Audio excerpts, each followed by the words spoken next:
Pria ini kaget karena tak tahu nenek di depannya sudah meninggal dan ia berkata, "Kenapa kalian memanggilku?" Lalu salah satu dari mereka berkata, "Karena kamu bisa berbicara dengan roh orang yang meninggal."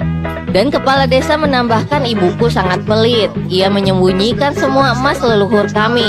Tolong panggilkan rohnya dan tanyakan kepada dia di mana ia menyembunyikan semua emasnya." Lalu pemuda itu menjawab, "Aku tak tahu arwahnya galak atau tidak."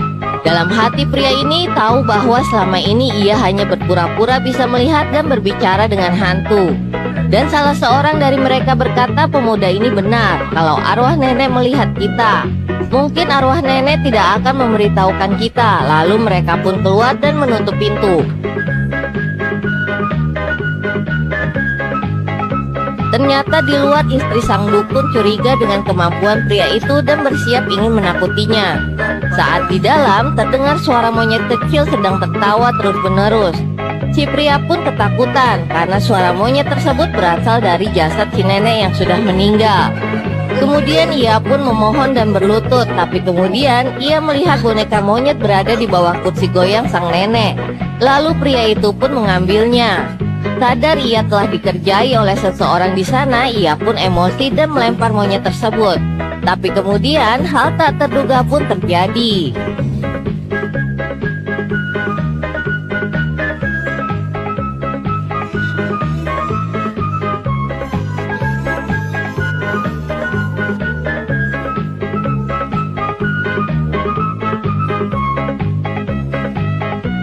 Akhirnya tanpa sengaja pemuda ini menemukan emas leluhur yang disembunyikan oleh ibu si kepala desa, alias si nenek yang sudah meninggal.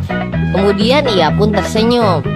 Lalu ia keluar membawa semua emas tersebut dan menyerahkan emas tersebut kepada kepala desa. Mereka yang mengerjai dengan boneka pun bingung atas apa yang dilakukan oleh si pemuda itu. Dan penduduk desa pun menganggap pemuda itu adalah Sai Baba dan memuja-muja pria itu.